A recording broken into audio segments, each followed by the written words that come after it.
Kenapa? PPT-nya sudah saya kirimkan. Oh ya, nggak apa-apa. Sambil dalam perjalanan, karena panjang, nggak apa-apa. Tenang aja, saya sudah kirim. Ya, judulnya berdiri kokoh, ya, berdiri kokoh dalam tekanan, penantian, dan janji. Kenapa topik ini cukup menarik untuk kita bahas gitu ya? Ada 3 kondisi yang suka menggoyahkan iman. Tadi kan kalau kita dengerin lagunya bahwa kita dalam kemenangan, kita penuh dengan kemenangan, semua sudah selesai. Apalagi ada yang mengatakan tetelestai, semua sudah selesai. Tapi kok perjalanan kayaknya nggak selesai gitu ya. Kayaknya ketika jalan ada aja hambatan. Kita selalu berpikir kalau jalan itu harus mulus gitu. Kalau nggak mulus berarti kesannya nggak diberkati Tuhan. Nggak begitu juga gitu loh ya. Makanya kenapa topiknya adalah berdiri kokoh. Dan itu adalah pernyataan yang sering banget Yesus katakan bahwa segala sesuatu harus berdiri dari landasan yang sangat kuat. Nah, jadi ada 3 kondisi yang menggoyahkan iman. Katakan 3 kondisi. Nah, kondisi itu apa saja? Nah, kondisi yang suka menggoyahkan iman, satu adalah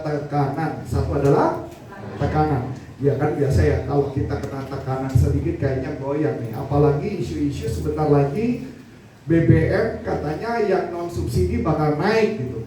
Kemarin ibu-ibu pasti udah pada ribut ya, gas bernaik ya Bu ya. Yang biasa bayar gas gitu ya mulai naik gitu. Istri udah pada ribut gas naik katanya gitu ya. Terus kemudian tekanan banyak nih gitu ya. Ada tekanan-tekanan dan sebagainya. Nah, tekanan-tekanan hidup itu pasti ada aja. Apalagi kita lihat nih, makin ke depan kelihatannya perang makin seru gitu ya. Si Donald Trump meyakini bahwa dia menang, tapi ternyata Donald Trump sampai hari ini nggak menang gitu ya. Makanya dia lagi udah-ulanan di hatinya tuh kelihatannya. Makanya kelihatannya dia mau berdamai kelihatannya, tapi kita nggak tahu. Tapi kan ini aneh juga ya kelakuan beliau ya. Jadi kalau misalkan beliau menang, maka Selat Hormuz akan dipajaki. Jadi semua tanker yang lewat dipajaki. Ini udah kayak bedanya sama preman, cuma beda tipis ya kan. Ya nggak, yang satu negara, yang satu preman jalanan gitu ya, mungkin kalau Anda lihat ya. Jadi kelihatan kalau mama dipajaki, maka apa yang bakal terjadi? Pasti bensin ketika masuk di Indonesia akan sangat tinggi gitu ya. Tapi kabar bagusnya Indonesia katanya digabung dengan kelapa sawit. Jadi digabung dengan kelapa sawit katanya jadi bensinnya jadi lebih hemat gitu ya. Ya tapi kalau lebih hemat kan jadi kena kelapa sawit kan, yang walaupun kemarin habis bencana di Medan singkat kan ya. Nah gitu ya. Jadi itu yang masih terjadi. Nah yang kedua adalah penantian. Yang kedua adalah penantian. Penantian itu apa? Penantian itu adalah kita sudah berdoa, sudah minta, kok nggak datang-datang. Ini kapan datangnya? Sudah diminta loh. Bahkan kalau perlu dia udah puasa nih. Puasanya udah lebih dari 40 hari nih gitu ya. Kalau perlu 90 hari dia puasa, tapi nggak datang-datang gitu. Nah ini juga yang menjadi sering problem di para pengikut Yesus gitu ya. Karena diasumsikan kalau dia berpuasa keras gitu ya, dia berasumsi sudah melakukan perpuluhan, sudah melakukan sumbangan, katanya akan makin Tuhan harusnya makin mendengar. Itu kalau istilahnya Kenneth Hagin, dia mengatakan itu sama dengan kayak Anda lagi melintiri tangan Tuhan gitu ya. Tuhan ayo kabulin gak nih, ya dibelintir tangan Tuhan gitu ya. Ayo kabulin gitu. Jadi ini yang sering banget kita cenderung memaksa Tuhan untuk mengabulkan doa kita. Padahal sebenarnya doa kita dikabulkan. Nanti kita bahas, ada ayatnya kita bahas sekarang khusus gitu ya. Nah ini jadi penantian ini adalah penantian yang kadang-kadang suka lama banget gitu ya. Ini kapan datangnya gitu ya. Nah kita lihat juga berikutnya. Yang ketiga adalah janji yang lama terjadi. Janji yang lama terjadi. Jadi artinya udah baca firman, sudah diperkatakan, bahkan pakai kata in the name of Jesus Christ, tapi nggak terjadi. Kenapa? Ini salah di mana nih? Udah memperkatakan nggak terjadi. Kalau lagi kesulitan uang, dalam nama Yesus Kristus saya perkatakan segala pintu rezeki terbuka. Nah nanti gitu kan ya, tapi nggak terbuka-buka gitu kan ya. Nah bahkan ada banyak hal gitu ya, janji-janji apapun nggak terjadi. Waduh, punya keluarga kayaknya ngajak ribut mulu, berantem mulu, didoakan gitu ya. Didoakan tapi orang yang didoakan nggak berubah-ubah juga gitu ya. Nah itu sering banget terjadi pada kondisi yang menggoyahkan iman. Jadi buat kita kadang-kadang ngerasa, ini gimana caranya ya saya bisa berdiri kokoh ya menghadapi itu semua. Nah ini adalah perjalanan-perjalanan manusia yang kita hadapi bersama. Tetapi kabar bagusnya, kita bukan manusia biasa. Amin. Kita adalah utusan Allah. Katakan utusan Allah. Utusan Allah itu artinya kita adalah ambasador, duta besar. Kasih tau kiri kanan, duta besar dulu, duta besar. Duta besar artinya, nah kan kayak gini ya. Kalau duta besar Amerika di Indonesia, dia melakukan kesalahan, ya, si duta besar itu melakukan kesalahan, itu nggak bisa ditangkap itu, karena dia punya hukum sendiri. Jadi kalau duta besar itu artinya aturan main. Berarti pertanyaan menarik, kalau kita tahu semua tentang hukum-hukum Allah, hukum kerajaan Allah, dan kita pahami hukum-hukum kerajaan Allah, maka harusnya kehidupan kita akan baik-baik saja. Amin. Nah itu dulu, tapi sadar nggak kita identitasnya adalah duta besar atau utusan Allah. Nah ini yang sering banget yang membuat para pengikut Yesus tuh ragu, bener gak sih gua utusan Allah ada gitu ya. Nah kita akan kupas pelan-pelan. Nah next slide. Nah kita kan baca 1 Korintus 15 ayat 58 gitu ya. Ini jadi ayat dasarnya. Karena itu saudara-saudaraku yang kekasih, berdirilah teguh, jangan goyah, dan giatlah selalu dalam pekerjaan Tuhan. Sebab kamu tahu bahwa dalam persekutuan dengan Tuhan jerih payahmu tidak sia-sia. Amin. Bersekutu, ya kan? Jadi berdiri teguh, berdiri teguh. Jadi ibaratnya kalau saya umpamakan paling sederhana, saya berdiri di bawah saya batu karang, ada ombak yang lagi kencang, tapi saya baik-baik saja tetap berdiri, gitu ya, tetap berdiri, tetap bisa kokoh berdiri, tertanam. Tapi pertanyaan menarik, berdiri, kalau istilahnya buat yang mungkin para pria dan wanita yang suka belajar, pernah belajar bela diri, masih ingat belajar kuda-kuda gitu ya. Ya apalagi kalau belajar kungfu, kata kuda-kudanya mesti ngangkut apa, ngambil air gitu di sumur, di atas gunung, turun gitu ya, bawa gitu ya. Jadi kalau dulu saya ingat waktu ketika belajar bela diri, didorong, wah kalau kuda-kudanya kurang kuat berarti kurang ke bawah katanya, turunnya mesti kurang bawah. Didorong lagi, kok kurang bawah lagi, kurang bawah. Akhirnya mulai mengerti, ada beberapa konsep yang ngajarin pakai visualisasi, yaitu adalah berdiri kuda-kuda, tapi seakan-akan mengimajinasikan seperti kita berakar di bawah ke lantai itu, jadi berakar ke lantai itu. Jadi pada saat didorong itu lebih kokoh. Ya, nah ini pelajaran ini menarik buat saya. Begitu juga pertanyaannya adalah ketika kita suruh berdiri kokoh, bisa atau enggak? Bagaimana bisa kokoh?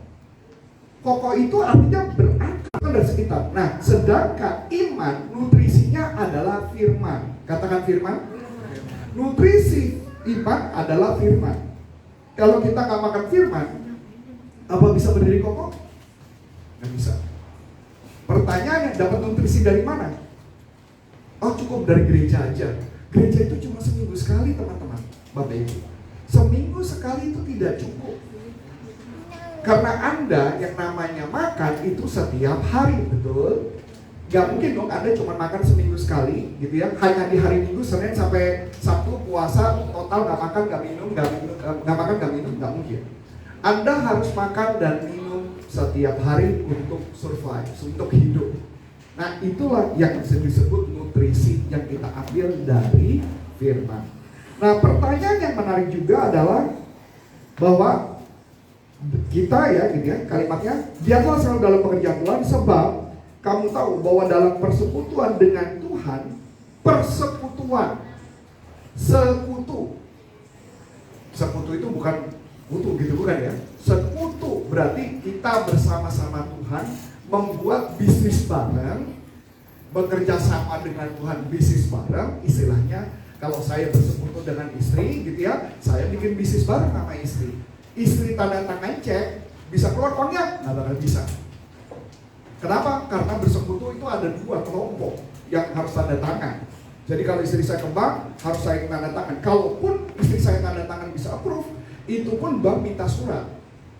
yang menyatakan kalau saya tantangan istri saya itu berlaku, dia bisa ngambil uang di bank. Pertanyaannya, kalau kita bersekutu dengan Tuhan, Tuhan bilang mengatakan, hidupmu diberkati, apapun yang kamu lakukan dibuat berhasil, tapi Anda nggak ngelakuin apa-apa. Itu sama dengan Anda tidak tanda tangan berdua. Kalau tidak tanda tangan berdua, apakah ada hasil? Nggak bakalan. Sama seperti istri saya mau ngambil uang, sampai gimana pun caranya ngebujuk-bujuk bank, nggak bakal dikeluarin uang itu. Kecuali saya membuat sebuah surat yang menyatakan istri saya bisa ngambil kapanpun. Itu permintaan bank seperti itu. Atau satu cek, kita tanda tangan berdua. Itu yang terjadi. Kebetulan istri seorang finance, makanya saya ngomongin tentang itu. Jadi gambaran tersebut kita bisa lihat, berdiri kokoh, satu berarti harus ada makan setiap hari. Kedua, harus sepakat dengan firman-Nya. Katakan sepakat. Ya, jadi kalau memang kayak gitu, maka kita nggak, oh caranya gitu, oh sepakat gitu ya. Banyak orang berasumsi nggak makan firman itu cukup seminggu sekali, itu sama dengan kayak Anda mandi cuma seminggu sekali gitu loh. Ya, jadi kalau Anda nggak mandi cuma seminggu sekali, udah ketahuan lah ya baunya kayak apa. Sama dengan kita dimandikan dengan firman setiap hari, kitanya jadi harum. Amin. Nah itu dulu ya, gambaran berikut. Nah inilah penjelasan yang pertama. Yuk silakan, next slide. Oke, nah bagaimana kita mengatasi dalam tekanan? Saya mengambil contoh, nanti totalnya ada 4 tokoh. Jadi saya ambil 4 tokoh yang menjawab tentang hal ini semua. Tokoh yang pertama saya bawa adalah tokoh Paulus, ya. Tokoh Paulus itu lagi digosipin di luar sana, katanya pengikut atau gereja itu adalah pengikut Paulus. Gereja itu katanya Injil Paulus. Baru tahu saya Injil Paulus ada Injil gitu ya. Pak, Injil Paulus bukan Injil Yesus katanya gitu. Jadi server sebelah yang ngomong gitu ya. Server sebelah ngomong, kamu tuh ngikut Yesus apa ngikut Paulus katanya gitu.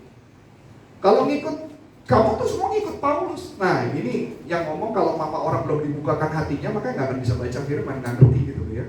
Karena memang dalam firman itu lucunya, saya juga berkali-kali baca dalam firman. Firman itu ditulis, kalau kita belum percaya, maka mata kita kan dibutakan. Kita baca apapun firman tuh kayak nggak ngerti aja.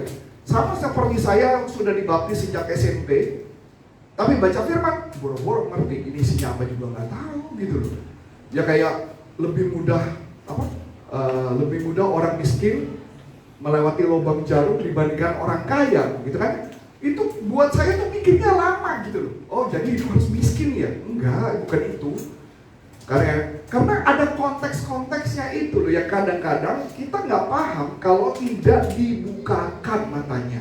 Jadi kalau orang server sebelah, selama dia belum menerima penerangan dari Roh Kudus atau iluminasi, maka mereka tidak akan pernah ngerti apa artinya itu. Percuma. Ya, jangankan mereka, kita aja juga kalau nggak dapat penerangan juga nggak ngerti juga, sama seperti itu. Makanya hati kita harus dibuka. Katakan hati dibuka. Ya, nah ini kita bicara tentang Paulus ketika dalam tekanan. Tetapi, nah Kisah Para Rasul 16 ayat 25 kita baca. Tetapi kira-kira tengah malam, Paulus dan Silas berdoa, menyanyikan pujian-pujian kepada Allah, dan orang-orang hukuman lain mendengarkan mereka. Nah ini kita tahu konteksnya. Paulus di penjara bersama Silas. Mereka di penjara harusnya sedih, harusnya menggerutu. Harusnya dia bilang, gue udah belain Yesus loh, gue udah berkorban untuk Yesus loh, kok dibuat masuk penjara? Nah ini yang menarik. Yang terjadi malah Paulus dan Silas memuji Tuhan di dalam penjara sambil nyanyi sekencang-kencangnya. Ini yang terjadi kalau kita melihat bahwa pembelajaran yang kita bisa belajar adalah ketika Anda down, memuji Tuhan, memuji Tuhan. Bahkan katanya waktu ketika saya pernah belajar teologi mengatakan bahwa kalau Anda memuji Tuhan pada saat kondisi Anda lagi sedih, itu adalah persembahan kudus, persembahan yang sangat suci dan sangat mulia, luar biasa. Jadi karena Anda ketika nangis, ketika sedih, lagi down, Anda memuji Tuhan. Bayangin kan nyanyinya gimana kan? Tuhan, gitu kan? Itu persembahan kudus yang sangat luar biasa dan itu harum sekali buat Tuhan. Gitu ya. Jadi kalau harum itu Tuhan tuh sangat suka sekali dengan lemak gitu ya. Yang berkaitan dengan lemak-lemak itu Tuhan suka gitu ya. Maksudnya lemak yang persembahan ya, bukan lemak babi, bukan ini ya. Jadi itu sama dengan persembahan yang kita sembahkan kepada Tuhan. Jadi ketika kita sedih, kita bernyanyi, itu harum sekali maunya buat Tuhan gitu ya. Jadi mau kondisinya apapun, kondisinya lagi kondisi berat, memuji Tuhan adalah jawabannya. Ya, memuji Tuhan adalah jawabannya. Jadi kita udah belajar satu hal. Oh, jadi kalau saya dalam tekanan, apa yang harus saya lakukan? Ya nyanyi. Jangan nyanyi lagu yang sedih. Ingat ya, segala semua lagu rohani adalah lagu yang tepat. Karena banyak lagu rohani yang isinya tidak sesuai dengan firman. Apalagi lagunya kalau tentang penderitaan. Ya kayak contoh lah, mungkin Anda pernah tahu ya, waktu zaman saya cuma judul lagunya lupa, mungkin ada yang ingat. Lagu yang ketika Ahok lagi masuk penjara, lagu itu sempat terkenal, lagunya Edward Chen, tapi saya lupa judulnya apa itu.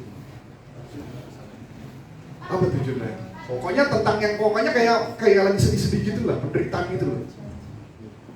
Ya, itu juga sebenarnya lagu yang kurang, lagunya enak kalau didengar, kalau lagi sedih itu enak banget tuh, kayak lagi denger lagu itu lagi sedih itu kayak korek-korek gitu. Aduh enak banget gitu rasanya. Tapi lagu itu sebenarnya tidak memberkati kita. Karena lagu itu membuat kita makin down. Menariknya lagi, ini ada satu cerita juga. Ada satu penyanyi, saya nggak bisa bilang terkenal, tapi dia sekarang mulai masuk ke komposisi jajaran penyanyi. Kalau ada acara event festival dan sebagainya, beliau adalah salah satu penyanyi yang sering muncul. Dan beliau itu, kalau saya sebut siapa nanti ketahuan langsung.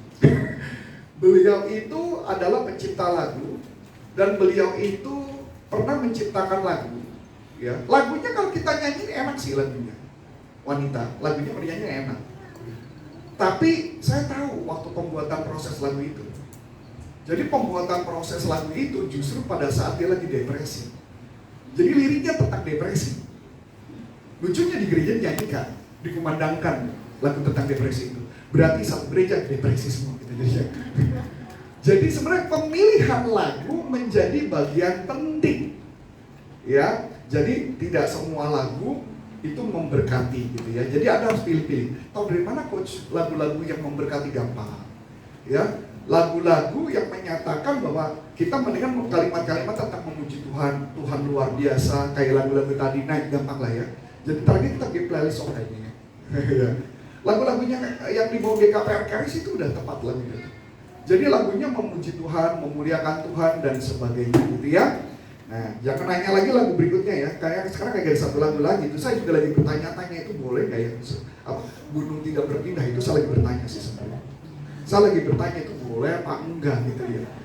Ya sebenarnya kalau di gunung itu tidak berpindah maksudnya bagus boleh teguh.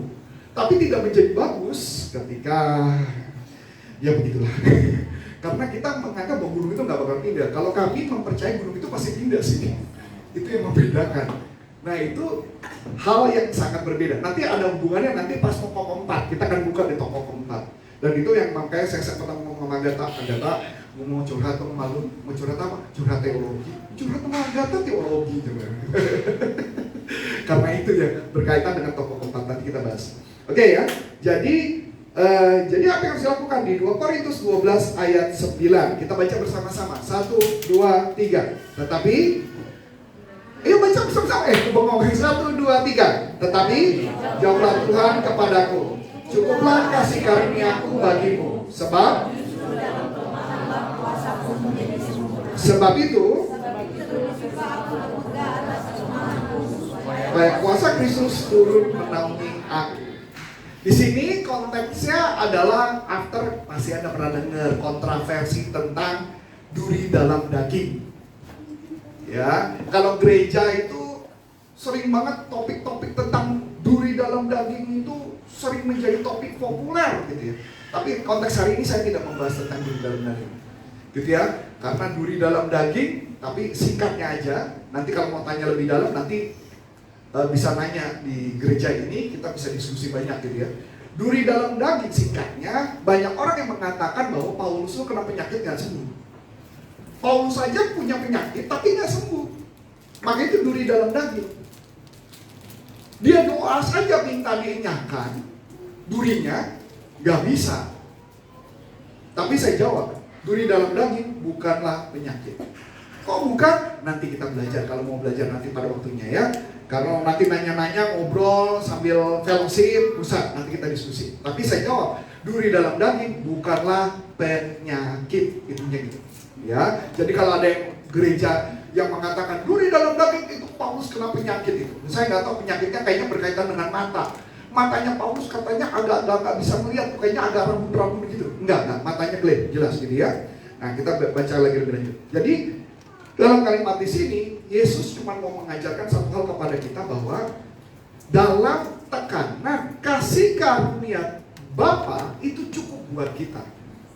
Mau dalam tekanan kayak apapun selama kita memuji Tuhan, itu udah luar biasa. Komsel semalam, orang yang sempat ngomong, anak saya diambil Tuhan kena leukemia. Saya dalam hati itu udah pengen ngomong, nggak ada Tuhan panggil tuh Tuhan, nggak ada manggil gitu ya. Saya udah mau ngomong gitu. Kalau nanti Anda mau bertanya, kok bukan? Nanti tanya lagi nanti di fellowship bisa dijawab. Tuhan tuh nggak pernah manggil. Kalau Tuhan manggil gitu ya, kita sendiri yang memutuskan. Karena saya sudah membuktikan dan semua orang-orang yang belajar firman dengan benar, kami menemukan ciri-ciri orang yang mau pulang itu mirip semua. Itu mirip semua. Jadi bukan dipanggil. Udah gitu dia ngomong, Tuhan memberikan anak saya dulu waktu masih muda nakal. Semua hal yang berkaitan dosa besar, dosa kecil. Dosa besar, dosa kecil sama-sama dosa. Gak ada dosa besar kecil. Akibatnya anak saya yang mengalami kena leukemia. Kok bisa gitu? Itu ada firmannya, gitu ya. Jadi sebenarnya begitu ceritanya. Saya sampai kena penyakit kanker. Itu karena kenakalan saya, karena dosa saya banyak. Pantes sulit sembuh. Karena masih berpikir bahwa dia masih dalam dosa. Jadi kalimat yang dia pikirkan adalah bagaimana cara menghindari dosa. Sedangkan kita belajar bukan bagaimana menghindari dosa, tapi kita belajar bagaimana mendekati inti, bersekutu bersama Yesus. Dengan kita bersekutu dengan Yesus, maka secara nggak langsung kita akan menghindari dosa. Kenapa begitu? Ada neuroscience ya. Pernah nggak Bapak Ibu yang punya anak-anak, nah ini kan yang anak-anak yang masih kecil-kecil gitu ya. Sebenarnya anak kecil, anak remaja juga sama. Misalkan ngomong, jangan loncat-loncat, jangan berisik. Tambah berisik apa loncat-loncat enggak? Karena otak nggak bisa kan dengar kata tidak. Otak tidak bisa menerima kata jangan. Ya, ketika mendengar kata jangan, di kepala mereka kalimat jangan hilang. Yang ada adalah kalimat berikutnya, loncat-loncat. Operasilah anak saya yang pertama di sini jatuh waktu masih TK ya, jatuh. Tapi kalau sekarang karena dia udah pernah kena akibatnya, baru kalau ngomong jangan loncat-loncat, ingat operasi, baru diingat, berhenti.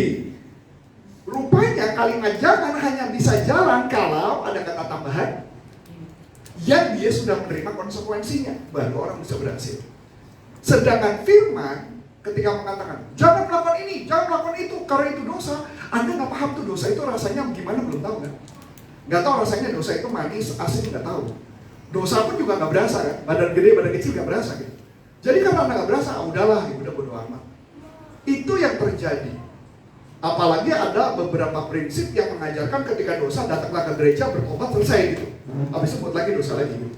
Itu yang saya alamin. Saya ingat banget setiap Paskah, kerjaan saya masuk ke dalam bilik dulu ya, masuk ke dalam bilik pengakuan dosa. Nanti tahun depan dosanya sama lagi. Pasti ngomongnya sama, pasti sama. Berat apa? Melawan orang tua, nyontek, itu masih ada tuh. Menu makanan itu, dosa-dosa. Saya akui itu semua tuh. Tapi lucunya tahun depan udah bilang, ini pengen ngetensi dosamu, baca doa ini, dosamu dihapus. Udah? Hapus ya? Udah. Tahun depan datang, sama dosanya. Tahun depan lagi, sama lagi. Tahun depan, sama. Selama saya di gereja situ, mungkin saya lebih dari 20 atau 30 kali ke gereja, dosanya sama semua. Berubah? Enggak. Tapi anehnya, ketika mengerti tentang bersekutu, tentang intim, kok kayaknya kalau mau buat dosa, kok kayak udah tahu itu dosa gitu. Kok kayak mau buat dosa, enggak deh, mendingan saya tutup itu rapat-rapat. Saya nggak mau ada iblis masuk, udah saya tutup. Rugi. Buat apa? Buat celah itu rugi. Jadi karena seperti itu, itulah yang dikejar.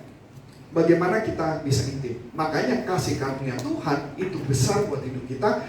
Itu kasih karunia, itu sudah cukup. Karena sudah cukup kita intim, maka kita menghindari dosa. Jadi banyak beberapa orang yang datang kepada saya, mereka bilang, mereka punya dosa pornografi, nonton pornografi, semua itu bisa hilang. Bukan di terapi, bukan dibilang suruh puasa, tidak. Cuman hanya intim sama Bapak, pornografi, stop total. Kok bisa? Karena bukan kalimat jangan yang kita pegang, tapi kita pegang adalah bersekutu dengan, katakan bersekutu. Ya, next slide. Nah, ini tokoh kedua. Nanti saya minta istri saya untuk membaca. Ya, tapi sebelum istri saya baca gitu ya, udah disiapin dulu. Ya udah siap ya? Oke. Nah, jadi istri saya akan baca. Jadi saya kasih gambaran dulu tentang kisah Daniel. Nah, kalau dibaca, takutnya nanti istri saya sambil membaca. Jadi kisah Daniel 10 ayat 2 sampai 13 itu singkatnya saya bahas dulu bahwa Daniel di Daniel 9 Daniel itu berdoa. Dia berdoa, doanya langsung dikabulin saat itu juga. Saat itu juga di Daniel 9. Jadi nanti kalau Anda mau baca, Anda bacanya di rumah nanti ya. Daniel 9 bahwa Daniel berdoa. Begitu dia berdoa, doanya dikabulkan. Tapi di Daniel 10, doanya tidak langsung dikabulkan. Dan menariknya, gara-gara Daniel berpuasa, maka terkenalah puasa Daniel. Pernah dengar puasa Daniel? Puasa Daniel itu tercipta gara-gara tentang ini. Tapi kalau Anda tanya saya, apakah puasa Daniel membuat Anda dikabulkan doanya? Tidak. Kenapa begitu? Singkatnya, nanti juga bisa ditanya pada saat fellowship. Berpuasa itu tidak membuat Tuhan langsung mengabulkan. Berpuasa dampaknya cuma untuk membuat satu, kuping kita lebih sensitif mendengar Tuhan, mendengar suara Tuhan. Kedua, kita bisa mengontrol diri kita. Dan Daniel melakukan puasa itu untuk supaya dia bisa mendengar suara Tuhan dengan jelas.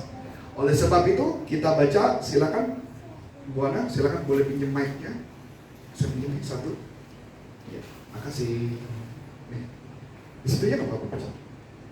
Soalnya panjang nih. Daniel 10 ayat 2. Daniel 10 ayat 2 sampai 13. Pada waktu itu aku Daniel berkabung 3 minggu penuh. Makanan yang sedap tidak kumakan. 3 minggu ya.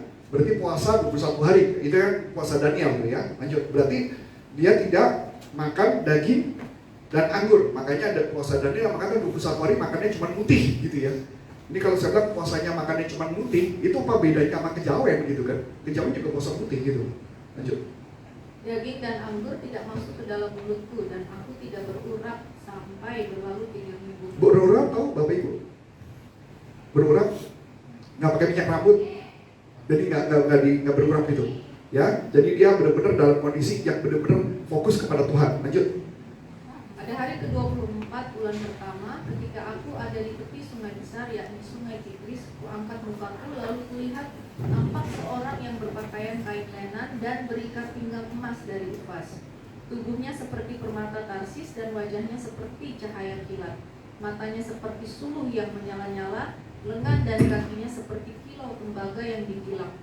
Dan suara ucapannya seperti gaduh orang banyak. Hanya aku Daniel melihat penglihatan itu, tetapi orang-orang yang bersama-sama dengan aku tidak melihatnya. Tapi mereka ditimpa oleh ketakutan yang besar, sehingga mereka lari bersembunyi. Demikianlah aku tinggal seorang diri. Ketika aku melihat penglihatan yang besar itu, hilanglah kekuatanku. Aku aku menjadi pucat sama sekali dan tidak ada lagi kekuatan padaku. Lalu kedengar suara ucapannya, dan ketika aku mendengar suara ucapannya itu, jatuh pingsanlah aku tertelungkup dengan mukaku ke tanah. Tetapi ada suatu tangan menyentuh aku dan membuat aku bangun sambil bertumpu pada lutut dan tanganku. Katanya kepadaku, Daniel, engkau orang yang dikasihi, camkanlah firman yang kukatakan kepadamu, dan berdirilah pada kakimu, sebab sekarang aku diutus kepadamu. Ketika hal ini dikatakannya kepadaku, berdirilah aku dengan gemetar. Lalu katanya kepadaku, janganlah takut Daniel, sebab telah didengarkan perkataanmu sejak hari pertama. Sejak kapan? Hari pertama. Hari pertama itu kapan? Saat dia berdoa. Saat itu doanya didengarkan. Tapi jawabannya 21 hari kemudian. Kenapa bisa begitu? Nah, ini kita dengar. Lanjut, ayat 13. Pemimpin kerajaan orang Persia berdiri 21 hari lamanya menentang aku. Tapi kemudian Mikhael, salah seorang dari pemimpin-pemimpin terkemuka, datang menolong aku, dan aku meninggalkan dia di sana berhadapan dengan raja-raja orang Persia. Amin. Terima kasih. Perhatikan baik-baik. Ini saya mau kasih beberapa gambaran yang menarik. Bapak Ibu tahu kalau Daniel itu tinggalnya di mana? Ini dalam masa pembuangan. Masa pembuangan itu adalah di tempat yang dimana yang sekarang lagi perang. Ya, Iran. Iran. Sebagai informasi, ya, Israel itu sebenarnya punya utang budi sama Iran, khususnya Raja Kores. Karena bait Allah yang sudah dirubuhkan dibangun lagi oleh Raja Kores yang sekarang jadi Iran. Dibangunlah sana dan orang Israel disuruh pulang. Maka ada beberapa cerita yang menarik. Raja Kores adalah Zion yang pertama, Zionis. Yang artinya Zionis adalah dipanggil pulang ke tanah perjanjian tersebut, tanah Israel. Jadi maka ada yang bilang sebenarnya Kores itu adalah Zionis pertama yang menyuruh untuk pulang semua ke tempat itu. Makanya kalau ditanya Israel perang sama Iran ada sesuatu apa, kita nggak ngebahas politik, tapi gambaran yang sederhana adalah sebenarnya Israel punya hutang budi yang sangat banyak dengan Iran. Itu dulu yang menarik. Menarik lagi, siapakah Daniel? Nah ini yang menarik. Daniel dan keturunannya dan suku kaumnya hadir pada saat Yesus lahir. 3 orang Majus. Wow, ini muncul terus di dalam perjalanan nih tentang Daniel. Orang luar biasa. Jadi pertanyaan yang menarik, bahkan ada beberapa cerita mengatakan nanti pada saat akhir zaman nubuat Daniel ini yang menjadi acuan. Menarik. Yang saya mau coba bicarakan di sini apa? Menarik. Di sini mengatakan ketika dia berdoa saat itu, doanya sudah didengarkan saat hari pertama. Tetapi karena ada apa? Pemimpin kerajaan orang Persia berdiri 21 hari lamanya. Itu bukan manusia, itu maksudnya iblis. Yang berdiri 21 hari lamanya menahan supaya doanya tidak dijawab. Jadi kalau Anda berdoa saat itu juga, doa Anda sebenarnya udah didengerin. Kalau doanya sesuai dengan firman ya. Kalau doanya nggak sesuai dengan firman untuk memuaskan diri, memuaskan kedagingan Anda, no. Tapi pada saat itu benar sesuai dengan firman, maka doa Anda sudah dijawab saat itu. Tetapi ada kerajaan gelap yang menghalangi. Jadi pertanyaan yang menarik, kalau ada kerajaan gelap yang menghalangi, apa yang harus kita lakukan? Apa yang harus kita lakukan sebagai orang percaya?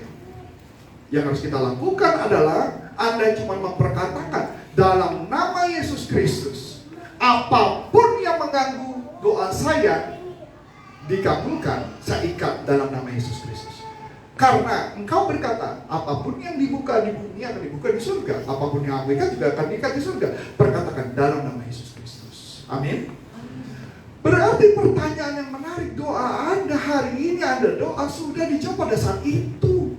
Kenapa yang belum dijawab? Karena ya itu tadi. Ya, jadi yang paling penting, saya juga mau pesan, khususnya suami istri. Suami istri kalau berdoa tolong sepakat. Sepakat. Udah sekutu, sepakat. Sepakat artinya istri bilang kita mau ngejar omset 10 miliar, suami bilang kebanyakan 7. Itu gak dapet tuh. Jadi mendingan sepakat, bareng-bareng. Sepakat tuh. Jadi makanya kenapa iblis tuh paling takut dengan suami istri. Makanya dalam kerajaan Allah, ya, yang mau dihancurkan pertama kali adalah pernikahan dahulu yang mau dihancurkan. Apalagi kalau disepakat, itu mengerikan sekali. Itu ibaratnya ya, iblis itu lagi ngumpet gitu ya. Wih, pasangan suami istri yang beriman itu berkebangun tidur, tutup pintu rapat-rapat karena mereka tak diserang. Karena suami istri, karena 2-3 orang berkumpul, Tuhan ada di sana. Ketika Anda berdua bersepakat, maka doa Anda akan powerful. Amin. Itu yang menarik. Jadi gambarannya ya.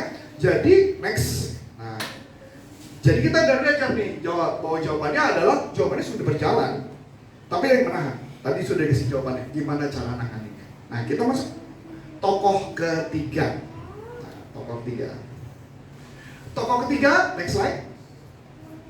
Adalah Abraham. Katakan Abraham. Abraham kita udah tahu dong. Kurang nunggu berapa lama dia? Dia nunggunya lama banget gitu ya. 25 tahun nunggu, nggak dapet sampai istrinya gelisah, dikasihlah wanita lain gitu kan? Ya, habis itu begitu hamil diusir sama istrinya. Istrinya, saya juga agak bingung istrinya gitu ya. Kok ini maunya apa gitu ya? Tadi ngasih, sekarang sudah pulang gitu kan? Oke ya. Nah di Kejadian 12 ayat 2 ya, saya bacakan. Aku akan membuat engkau menjadi bangsa yang besar dan memberkati engkau serta membuat namamu masyhur dan engkau menjadi berkat. Ya, di Kejadian 21 ayat 1 sampai 2 baru terjadi pengenapan. Jadi kalau kita hitung ya, Kejadian 12 ke Kejadian 21 itu lama banget itu. Gitu ya. Itu ceritanya panjang gitu. Jadi pengenapannya butuh lama. Ya, Tuhan memperhatikan Sarah seperti difirmankannya dan Tuhan melakukan kepada Sarah seperti yang dijanjikan. Maka mengandung Sarah, lalu ia melahirkan seorang anak laki-laki bagi Abraham dalam masa tuanya pada waktu yang telah ditetapkan. Janji-janji akan ditepati. Jadi nggak mungkin enggak. Makanya tadi kita tentang lagu yang enak itu, ya, walaupun gunung tak berpindah gitu ya, itu kami ragu. Itu berarti imannya goyah itu. Kalau dalam pengajaran kami itu kita mengatakan imannya goyah, karena dia nggak meyakini. Tapi kalimat berikutnya bagus, tapi tetap bersyukur gitu loh ya. Ya karena dia bersyukur jadi nggak perlu dikabulin kan? Iya kan? Gitu ya. Jadi saya cuma mau kasih gambaran itu. Ya lagunya enak sih, saya juga kagum sama nih anak muda itu, keren banget gitu. Jadi kalau dia nyanyi di gereja kita datang terus ya. Ya pas lagu itu kita diam, kita cuma bersenandung gitu ya. Oke lanjut, next slide. Jadi kunci kebertahanan adalah apa? Nah, iman yang tidak bimbang. Yang tadi yang saya bilang tentang lagu tadi gitu ya. Roma 4 ayat 20 sampai 21. Tetapi terhadap janji Allah ia tidak bimbang karena ketidakpercayaan. Malah ia diperkuat dalam imannya dan ia memuliakan Allah. Dan dengan penuh keyakinan bahwa Allah berkuasa untuk melaksanakan apa yang ia telah janjikan. Makanya tadi imannya gunung yang tidak berpindah itu tidak tepat. Karena iman kalau dia sudah kuat, maka dia yakin bahwa itu tidak. Tapi masalahnya kenapa belum? Seperti Abraham, percaya. Atau kita merasa ada yang ikat. Perkataan dalam nama Yesus Kristus, ikat yang menghalang. Itu dulu kita pegang. Nah, pertanyaan menarik. Jadi kesimpulannya, apakah kita sebagai pengikut Yesus nggak boleh ketakutan? Apakah kita sebagai pengikut Yesus nggak boleh cemas? Apakah pengikut Yesus nggak boleh takut, khawatir tentang masa depan kita? Bukan tidak boleh, Ya, walaupun orang bilang, kan kami manusia biasa. No, Anda bukan manusia biasa, Anda utusan Allah. Mana ada utusan Allah takut gitu kan. Tetapi ada hal yang menarik dalam firman, khususnya apa yang mau saya bahas. Nah, ini yang saya mau bahas. Ya. Kalau menurut gereja Katolik, pada minggu ini dipercaya menurut perhitungan bertradisi bahwa kan Yesus sudah bangkit, kuburan sudah kosong, dia sudah keluar. Berarti dia lagi ngapain sekarang?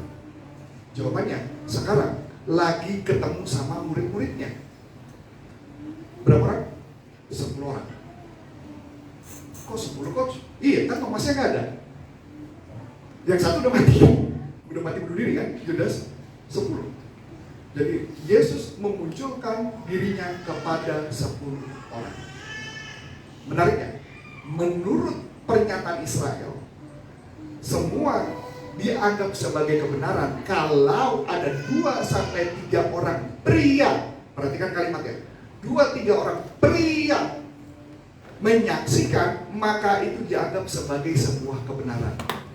Kok wanita enggak, coach? Ya memang itulah Yahudi menganggap wanita itu nggak bisa dipercaya dalam konteks itu.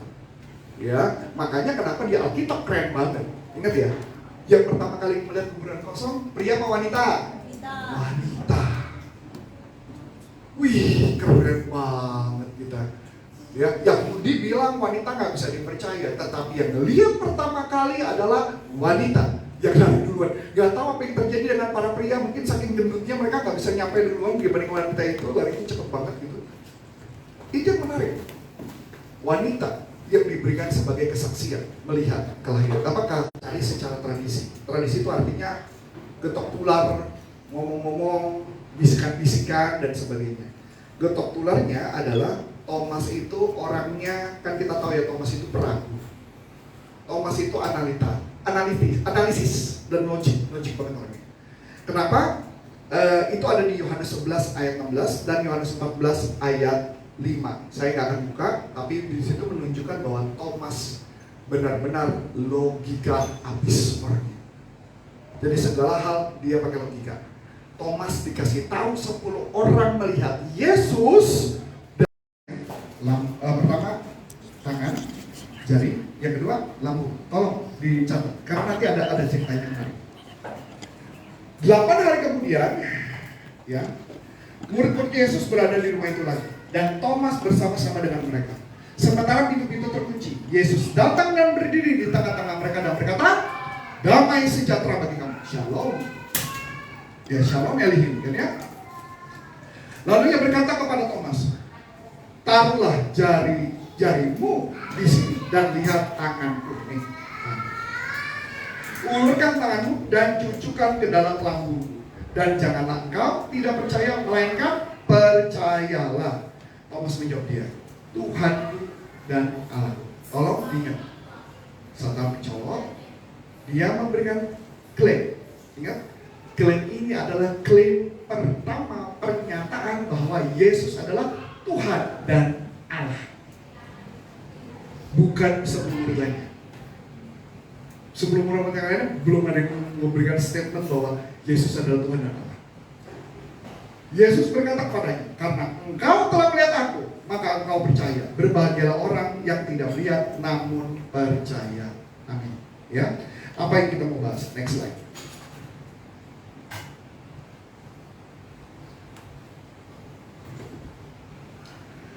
Kalau saya mengatakan Thomas belum selesai belajar, Thomas masih belajar. Sama kayak Antonius Arif yang logika banget, dan para pria beberapa orang sangat logik banget tentang Yesus benar apa enggak. Bahkan ada beberapa orang memberikan statement yang menyatakan, "Saya yang penting percaya bahwa Tuhan itu ada, Tuhan itu Allah, udah itu aja. Yesus itu bukan sebagai Tuhan," masih diragukan. Banyak orang yang masih percaya hal itu. Gue jadi Kristen karena agama lain gak lebih bagus daripada Kristen. Bukan karena Yesus, tapi karena agama lain gak lebih bagus. Itu bukan pilihan yang bijak. Ya, tetapi kita ketika mengikuti Yesus, pilihannya bukan karena itu agama yang bagus, tetapi itu adalah Yesus yang menembus. Karena nggak mungkin saya sampai mati menebus dosa saya. Nggak mungkin. Saya kalau menebus dosa, kayaknya nggak bakal habis-habis. Nggak bakal habis. Jadi dengan Yesus naik di atas kayu salib, dosa saya dan deal selesai, dosa itu selesai. Itu yang dilakukan oleh Yesus. Jadi kalau saya melihatnya Thomas itu lagi belajar, sama kayak saya lagi belajar. Saya masih belajar. Belajar apa? Ya walaupun saya ngikutin Yesus 3 tahun, 3 tahun setengah, saya bersama Yesus, saya Thomas. Saya bersama Yesus 3 tahun setengah, gua melihat keajaiban, tapi saya juga mikir Elia dan Elisa juga membuat keajaiban, sama aja, gitu kan. Jadi kayaknya untuk percaya Yesus adalah Tuhan dan Allah, itu berat buat saya. Karena Elia dan Elisa juga bisa melakukan itu. Yang bisa nurunin api gitu, dari belakang. Jadi bisa dipercaya bahwa Thomas itu mengalami super keraguan yang luar biasa. Dia tidak percaya, bukan berarti dia menolak Yesus. Dia tahu, gue ngikut Yesus selama 3,5 tahun. Dia nggak nolak, tapi dia menolak untuk percaya. Dia percaya dengan Yesus, tapi menolak dia percaya bahwa dia Allah. Ini yang dipegang. Ya, ini juga merupakan kebenaran yang ia miliki. Artinya bahwa kebenaran yang dia tahu itu belum cukup menghasilkan iman. Walaupun pengajaran semua di sana mengajarkan, ya tadi kalau dulu nggak berpindah, kita tetap bersyukur. Itu adalah orang yang bagian satu. Yang saya sempat membahas kepada Agatha sampai salah satunya itu. Ada teologi yang menganggap bahwa kalau kondisi nggak berubah atau apapun Anda tetap bersyukur, yes itu bagus. Tapi bukan kalimat tidak berubahnya karena kita percaya itu berubah. Itu bagian nomor 1, teologi yang pertama. Teologi yang kedua adalah percaya yang buta. Yang dimana iman adalah iman 100%. Kalau nggak berhasil berarti Anda nggak beriman. Anda tidak mengimani, itu yang hardcore. Saya lebih memilih mengatakan bahwa adalah di bagian itu adalah di tengah-tengah. Di mana di tengah-tengah adalah karena saya mengalami prosesnya. Saya beriman bukan melalui saya beriman bukan melalui proses langsung saya imani Yesus itu. Tapi saya beriman karena melihat prosesnya dulu, logikanya saya percaya baru saya beriman. Oleh sebab itu saya mengatakan bahwa Thomas masih dalam proses belajar. Masih belajar untuk mengimani. Tapi coach kan 3,5 tahun coach, udah bersama Yesus. Ya bukan berarti 3,5 tahun berhasil. Buktinya kan Yudas juga masih melakukan hal itu gitu. Masih mending Thomas, masih mending Petrus yang walaupun dia kabur gitu kan. Nah itu kan sebenarnya. Jadi semua masih proses belajar. Katakan belajar. Yang ketiga adalah walaupun seseorang yang logisnya, otaknya, analisanya jalan, walaupun dikatakan sudah 10 orang yang mengatakan melihat kebangkitan Yesus, kalau nggak percaya aja. Yang artinya Anda kemanapun Anda pergi, Anda cerita tentang kebaikan Yesus, kalau nggak percaya aja orang itu. Maka ingat, menginjil bukan cuma sekedar sharing, tapi Anda mendoakan orang itu. Karena saya percaya ketika Anda mendoakan, Roh Kudus yang akan turun yang bekerja, bukan kita yang bekerja, tapi Roh Kudus yang bekerja. Keraguan Thomas adalah sinyal, bukan sin atau dosa. Ya, sinyal bahwa ada gap antara saya kondisinya per hari ini di sini, itu di sana. Saya harus mencapai di sana. Dan yang menarik, Yesus nggak marah ya. Beda sama Petrus. Nyala engkau iblis kan gitu ya. Yesus ngomong pada Petrus. Tapi apa yang dilakukan Yesus? Yesus ngomong apa? Masih ingat ini? Lalu ia berkata kepada Thomas, taruhlah jarimu di sini dan lihatlah tanganmu. Ulurkan tanganmu dan cucukkan ke dalam lambungmu. Jangan engkau tidak percaya, melainkan percaya. Itu kalau saya ya yang jadi Yesus, mungkin gua akan ngomong marah kayak Petrus. Dapet lu tau gak? Masih aja gak percaya. Tapi herannya Yesus enggak. Sini.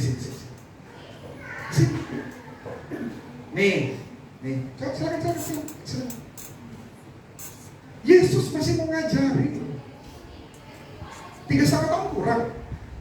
Enggak. Yesus itu penuh dengan belas kasih dan Yesus masih mau ngajarin kita. Amin.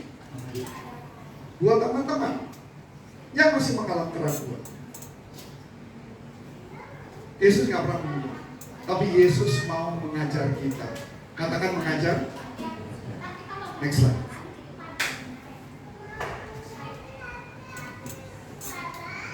Berdiri kokoh bukan tiba-tiba, tetapi lewat siklus belajar. Berdiri kokoh artinya kita satu jujur tentang gap kita. Maka ada firman yang mengatakan, serahkanlah segala kekhawatiranmu kepadanya karena Dia yang memelihara kamu. Buat apa firman itu ada? Kalau nggak kita, buat kita yang lagi ragu, kenapa nggak langsung ngomong, Bapak, saya serahkan kekhawatiran, saya serahkan segala keraguan kepadamu. Serahkan. Karena kita percaya, Dia manggil kita untuk bersekutu dengan. Amin. Yang kedua, Yesus sebagai pengajar. Dan ini yang kita percaya, bahwa Yesus mau selalu mengajar dengan Roh Kudus di dalam hati kita. Dia membimbing kita sampai hari ini, mengajar kita untuk kita mengerti. Dan yang ketiga, ketika ada seseorang yang dablek kayak Thomas, yang gak percaya dikasih tahu, Yesus masih ngajarin dan ada satu bonus. Dan langsung terjadi transformasi total kepada Thomas. Dan Thomas mengatakan, ya Tuhanku, ya Allahku. Bukti bahwa Thomas berubah. Apa buktinya? Next slide. Thomas menginjil ke India. Thomas menginjil ke Malaka. Dan Thomas menginjil hingga ke Cina. Dan Bapak Ibu ingat Kisah Para Rasul 1 ayat 8. Amanat aku disuruh apa? Pergilah ke seluruh dunia. Betul?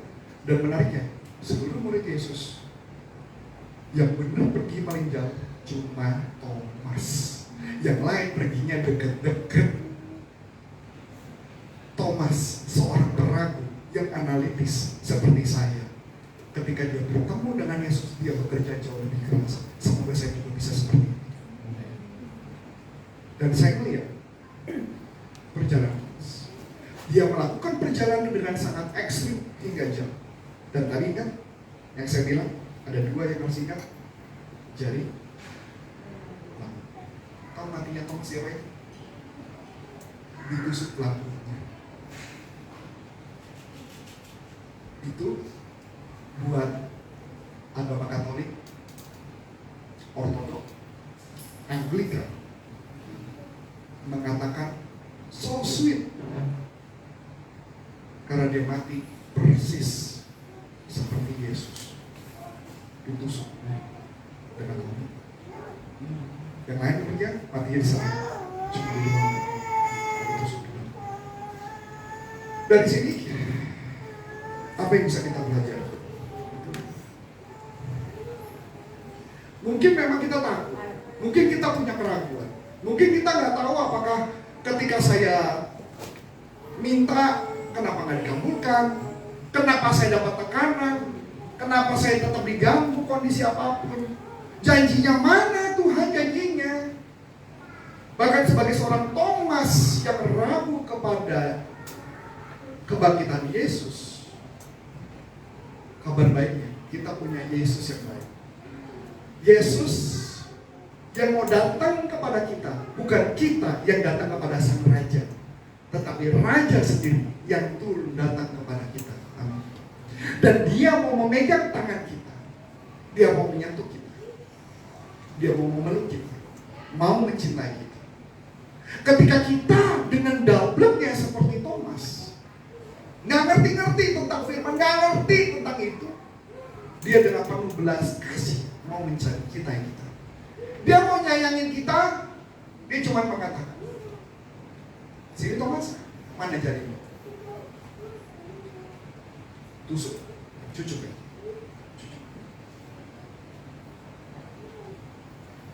bukan berarti buat orang yang lagi mengalami doubt, yang mengalami keraguan, bukan berarti Yesus sudah datang pergi. Tapi Yesus mencintai dan Yesus mencintai. Dan di akhir kalimat yang mau saya sampaikan, saya berdiri bukan karena Yesus.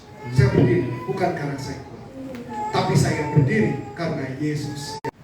Kami mau mengimani, tetapi mungkin kami kadang-kadang masih ragu.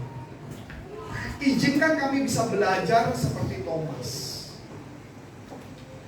Izinkan kami, karena kami tahu ketika kami ragu, kami ditransformasi untuk menjadi yang jauh lebih baik.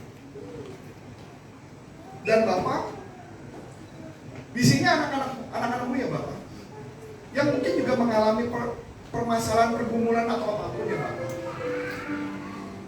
Aku berkatakan dalam nama Yesus Kristus, segala permasalahan mereka hadapi, tantangan mereka hadapi, dibuka pintunya ya Bapak. Segala rezeki mereka akan dapatkan. Segala kesakitan apapun, sakit apapun, kami usir dalam nama Yesus Kristus.